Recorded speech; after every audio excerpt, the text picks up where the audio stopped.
रोटी कभी खाई नहीं हो, क्योंकि उसको एक डर था कि बाजरी बहुत जो है ना गर्म होती है, बहुत ज़्यादा पचती नहीं है। अपने इसको घर का जमैया का घर का पावना आता था ना, उस टाइम में गेहूँ का फलका हुआ करता था, हम सुनते थे। मतलब उस पहले हमारे यहाँ खाने का अनाज नहीं था, वो बताते हैं हमारे बुजुर्ग। मैं भी उनके साथ में बैठा और वो उनके बुजुर्ग बताते, फोर फादर बताते थे कि हिंदुस्तान के अंदर पता नहीं अमेरिका से और कहाँ से आती थी लाल जमार आती थी, और एग्रीकल्चर यूनिवर्सिटी के इस प्रांगण में जो मोटे अनाज के ऊपर जो राष्ट्रीय संगोष्ठी का आयोजन करा, मैं सबसे पहले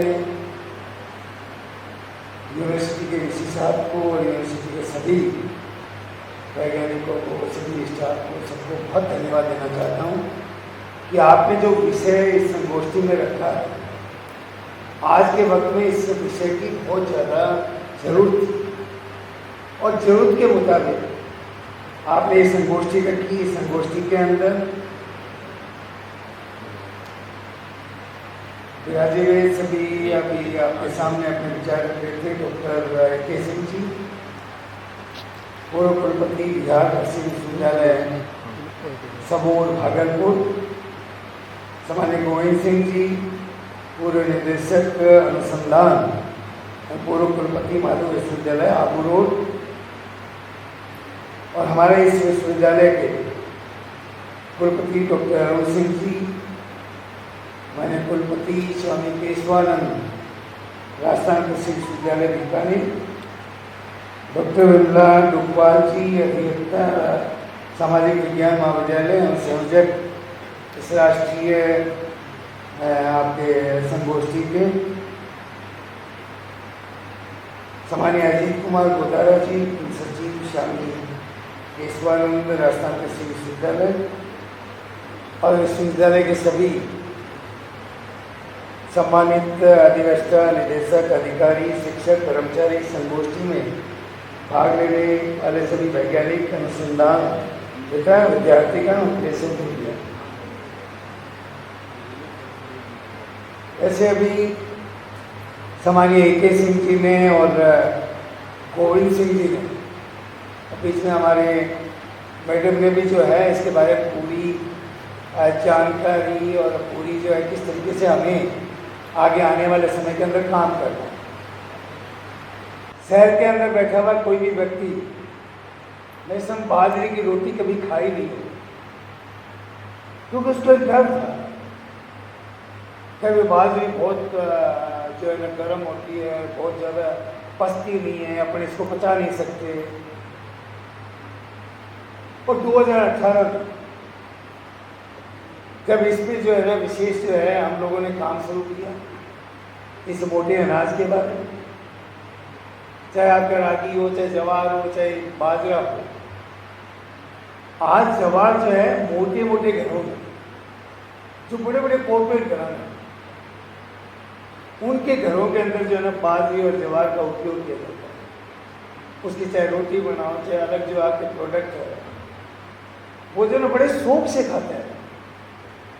ये मोटे अनाज का है। पहले बाजरी को कौन मानता था? बाजरी की जगह गेहूं का उपयोग जो है ना शहर में आने के बाद में ज़्यादा करते हैं। आप सारे बैठे हो, आपके विश्वविद्यालय के कुलपति जी बैठे हैं, आपके पूर्व व्यक्ति उनके कुलपति जी बैठे हैं। इन्होंने पूरा जो है एग्रीकल्चर के बारे में, इस खेती के बारे में बहुत ज़्यादा रिसर्च किए हैं, बैठ के बात करी है, विचार किया है। हमेशा घर के अंदर बाजरी चलती थी। जो गेहूँ है, घर का जमैया का घर का पावना आता था ना, उस टाइम में गेहूँ का फलका हुआ करता था, हम सुनते थे। मतलब उस गेहूँ का देखो आप कितना है। और आज हमने इसकी उपयोगिता देखी है कि बाजरी जो है किस तरीके से जीवन के अंदर अपने खान पान के अंदर लेवे तो कितनी निरोगी है और कितने उसके फायदे हैं, ये आप धीरे धीरे पता लगा। अभी हमारे जो कितने प्रोडक्ट आपकी यूनिवर्सिटी के अंदर, ये प्रोडक्शन यूनिट भी आपके लगी हुई है। मिलेट्स की जो है ना बाई प्रोडक्ट जो है उससे कितने प्रोडक्ट बन रहे हैं, उसके बारे में जो है ना पूरा आपका जो है ना एक फैक्ट्री लगी हुई है। फैक्ट्री के अंदर जो है ना मार्केट के अंदर इसको बहुत उस तरीके से लेते हैं, ये बात बहुत कम चीज़ है, उसको इस तरीके से यूज़ करते हैं। लेकिन हमारे राजस्थान की अपन बात करें, वैसे तो जो है पूरे हिंदुस्तान के अंदर करीब 14-15 स्टेट जो है उसमें मोटे अनाज की खेती है। हमें इसको जीवन के अंदर ढालने की जरूरत है इस मोटे अनाज से, क्योंकि सबसे बड़ा अभी बता रहे थे गोविंद सिंह जी, क्योंकि पूरे देश के अंदर 8वां व्यक्ति जो है ना डायबिटिक से जूझ रहा है, वो परेशान है, चाहे बीपी की बीमारी हो, चाहे पता नहीं कितनी बीमारियां होती। एक मोटी मोटी बात यह है कि मोटा अनाज खाने से आपकी उन बीमारियों के अंदर काफी आपको राहत मिलती है। यह आपके रिसर्च हमारे जो वैज्ञानिक है वो बताते हैं कि इसे खाने से जो है ना डायबिटिक में आराम मिलता है, दूसरी बीमारियों में आराम मिलता है। तो इस चीज को जो है हमें, क्योंकि एक सबसे बड़ा ये है कि मैं किसान परिवार से आता हूँ, इसमें सबसे बड़ा फायदा हमारे किसान को होगा, और किसान की उपजाई हुई जो फसल है वो पूरा देश और दुनिया खाती है, तो बट नेचुरल आपके किसान को जो है फायदा होगा, और पूरे देश और दुनिया के आम आदमी को उसका बड़ा फायदा होगा। उसमें आपके भारत के अंदर भी 2018 में किसी मिलेट्स को लेकर अपने पूरा वर्ष जो है 2018 के लिए इस मोटे अनाज के लिए समर्पित किया था। फिर वही प्रस्ताव जो 2018 में अपने देश के अंदर लिया था, वही प्रस्ताव हमने संयुक्त राष्ट्र जो संघर्ष उसमें अपन ने भेजा, उन्होंने भी मंजूर किया। तो पहले अपने देश में जो है ना अपने एक 2018 किया था, फिर अंतर्राष्ट्रीय मोटा अनाज दिवस अपने मनाने लगते हैं। पूरा 2023 अंतर्राष्ट्रीय दिवस के रूप में जो है अंतर्राष्ट्रीय दिवस आपका जो मोटा अनाज घोषित कर दिया, तो ये बहुत बड़ी बात है, क्योंकि उसमें कुछ न कुछ है। तो हमें इसमें, क्योंकि आप बहुत बड़ा काम कर सकते हैं वीसी साहब, कि गाँव के अंदर आज किसान जब हम बैठते हैं तो बात करते हैं, ये बाजरी बहुत उपयोगी है, बाजरी बहुत निरोगी है। आप बाजरी जो ना एक कमान के रेट बढ़ गए थे आपके, उसमें आज से 4 या 5 साल पहले, आपको पता है कितने बढ़ गए? करीब 36 और 37 हजार रुपये पर क्विंटल, जिस कमान को कोई खाता नहीं था, सिर्फ एक पशु खाता था, और पशुओं के अंदर भी गाय जो थी उसको गंवा देते थे, मतलब भैंस को भी गंवा नहीं देते थे। तो गाय या बैल जो है ना उसको अपन जो है ना गंवार देते थे, गंवार को गर्म करके उसके पटोलियाँ बना के और उसको बैल को खिलाते थे। तो बैल के जो कमजोरी होती थी, क्योंकि खेती के वक्त में बैल को अपन चलाते थे, हल चलाता था बैल, जब वो कमजोर होता था तो उसको गंवार देते थे, और गंवार देने के बाद में बिल्कुल खड़ा होता था। बेस को किन के बैठा ध्यान, बेस का किसको कहते हैं? पशु कोई बैठ जाता है, वो आपस अपनी ताकत से उठ नहीं सकता। जब आप गाँव बेस के पड़ गए पशु, क्या बैस के पड़ गया, उठ नहीं सकता वो। और उस पशु को यदि आपने गंवार दे दिया तो सारे उसमें इतनी ताकत थी कि वो पशु अपने आप खड़ा होता था उसे गंवार से। तो गंवार को कोई पूछ नहीं था। गंवार की कीमत जो है ना 1500, 2000 रुपये, 2500 रुपये क्विंटल का था। एक गंवार जो है 36,000 रुपये क्विंटल होता है। तो वो जो है ना कहते हैं कि भाई अमेरिका के अंदर चला गया, कहीं और चला गया, कोई उसके अलग काम आने लग गए। जो ट्यूबवेल खुदते हैं उसमें जो है ना लेप करने के लिए बहुत काम आता है, उसमें वैक्सीटी ज़्यादा थी, और कई गांव वाले ये भी बात करते थे, वो बात करते थे। एक दिन हम बात कर रहे थे तो वो बता रहे थे, क्या डूडी साहब थम ध्यान है क्या गंवार क्यों महंगा हो? आप मारवाड़ी समझते हो? क्या डूडी साहब वो गंवार किया महंगो? मैं कह इतना तो पता नहीं, बाहर जो है ना आपके एक्सपोर्ट होने लग गया गंवार, उसमें खपत उसकी ज़्यादा बढ़ गई तो फिर उसका गंवार का नहीं ये नहीं है कि जो अंग्रेज है यूरोप कंट्रीज के लोग, जो गोरिये कहते हैं अपन, जो गोरे लोग हैं, उनको ये पता लग गया कि वे गंवार खाने से जो बैठा हुआ पशु उठ नहीं सकता, उसमें इतनी ताकत आ जाती है कि बेस के पड़ो पशु जो है गंवार देवता ही खड़ा हो जाता है। जब गोरों को पता लगा तब वो गंवार की खीर खाने लग गए, इसलिए जो है ना गंवार की जो है खपत बढ़ गई। मतलब देखो लोगों का, जो गांव में जो किसान बैठा है वो ये बात कर रहा है, और उसके बाद में अपने अभी जो है ना गंवार की जो है ना खीर बना बना के लोग खाने लगे। पता है आपको? बहुत से लोग, क्योंकि गंवार का बाई प्रोडक्ट जो है आपका सारा मेडिसिन के अंदर, आपका जो गंवार गम फैक्ट्रियाँ लगी हुई है, उन गंवार गम की जो फैक्ट्रियों से जो है ना सीधा जाता, तो वो उस अनाज की, उस गंवार को कोई पूछता नहीं था। आज पूरी दुनिया उस गंवार को पूछती है, क्योंकि बहुत से बाई प्रोडक्ट है। तो ऐसे जो अपने इस राजस्थान के अंदर किसान जो खेती करता है, आज हमारे बच्चे जो है ना एग्रीकल्चर के अंदर जो है ना ये डिग्रियां कर रहे हैं, ये बच्चे उस खेत के अंदर जाएंगे, नई तरह की खेती पैदा करेंगे। बाई जो आपका हाइब्रिड सीड आ गए, जो पहले फसल जो है ना थोड़ी होती थी, ये थोड़ी आती थी, उसके ऊपर 4 गुना आने लगती, 10 गुना यील्ड आने लगती। लेकिन हमें, हमारे किसान को ये बात भी, जो पहले वाला जो बीज था, हाइब्रिड की बात नहीं कर रहा, जो पहले वाला ओरिजिनल जो देसी बीज था, उसकी आज भी मार्केट के अंदर मांग है। तो उसके ऊपर भी जो है ना आपको रिसर्च करना चाहिए। तो पहले वाला बीज और आज का हाइब्रिड सीड बीज, उसमें क्या फर्क है?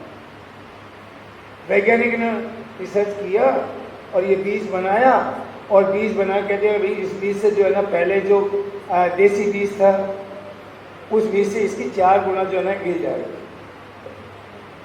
लेकिन लोग बैठ के बात करते, कभी उस 4 गुना ईल्ड चाहे आओ, लेकिन उसमें वो ताकत नहीं।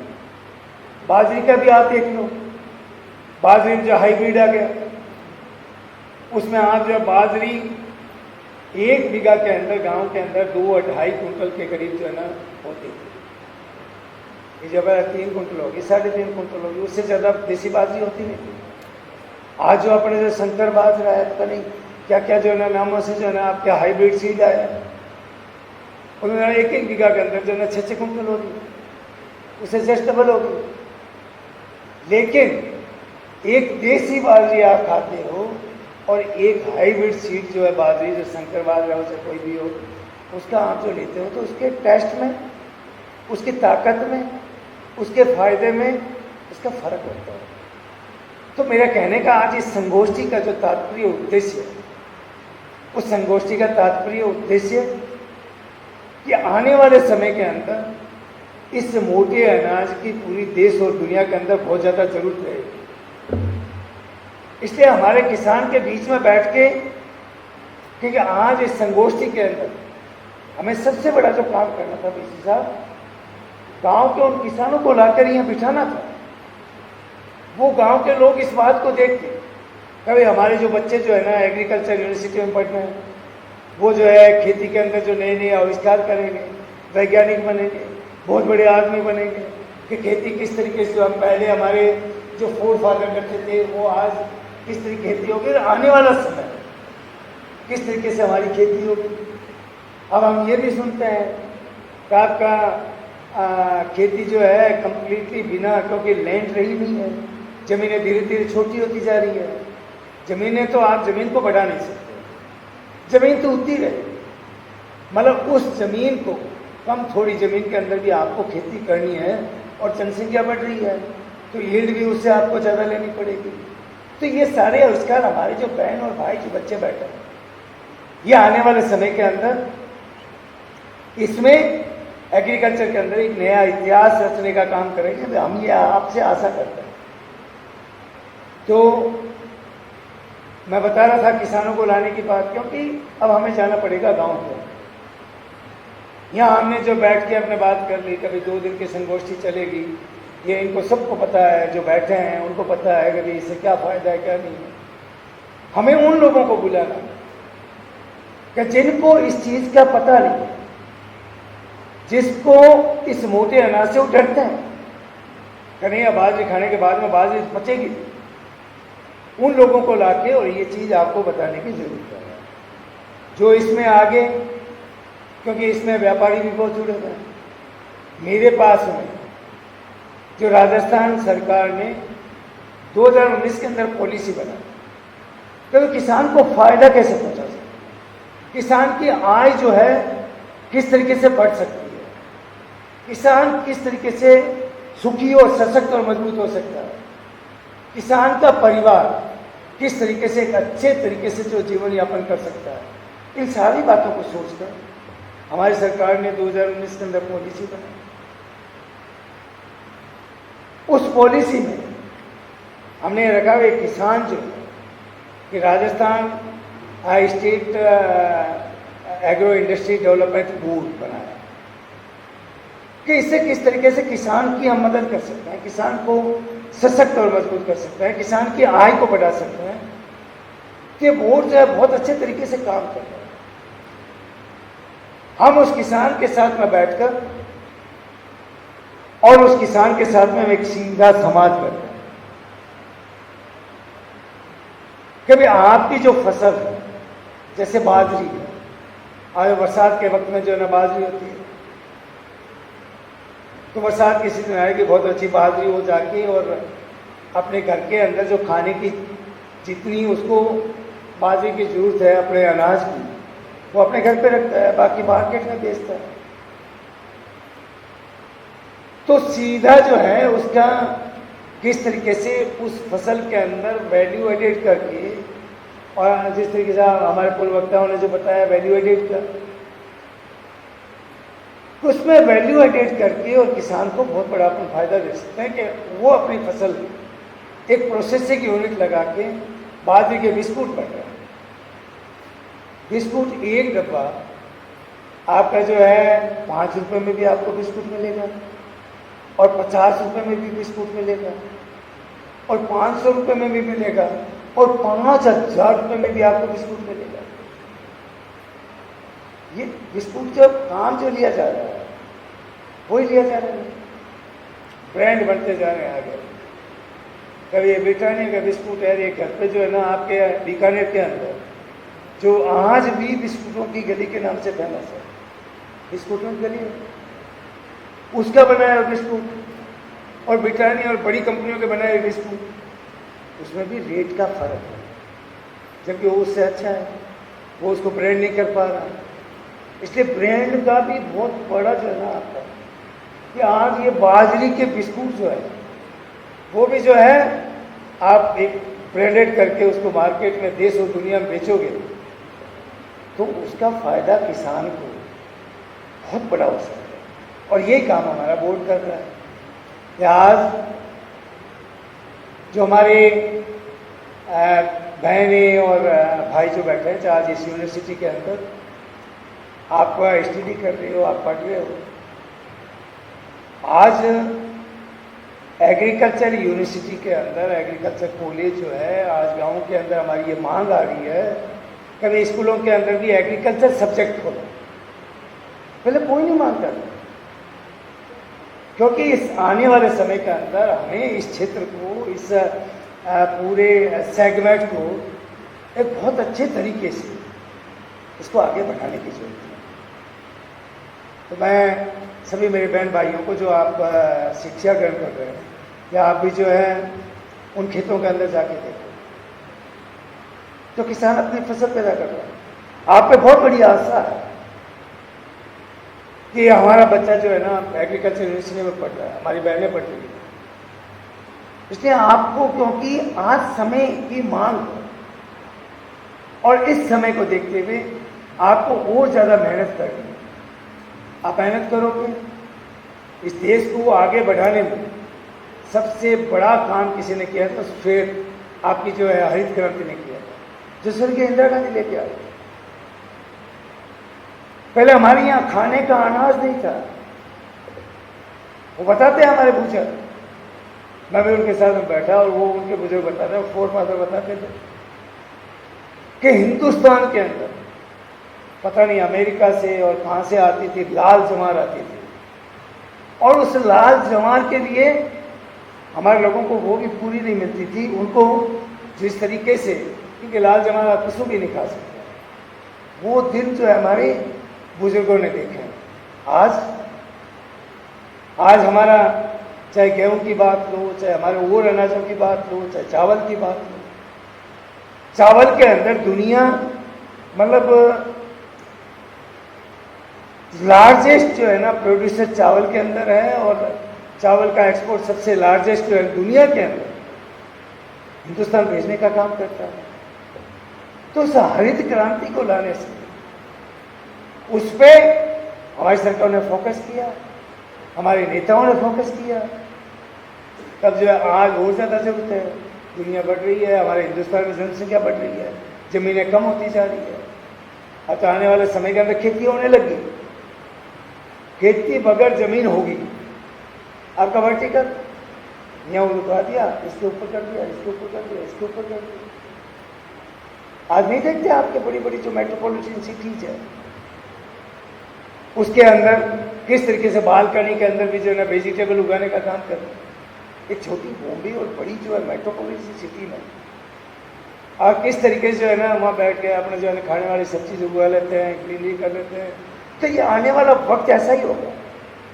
उस वक्त को देखते हुए हमें अपने को बदल कर देश और दुनिया के बराबरी अपने को करनी है, और अपना बराबरी करेंगे तो भी हमारा देश आगे बढ़ेगा। इसलिए मैं आप सबको मेरी ओर से बहुत शुभकामनाएं देते हुए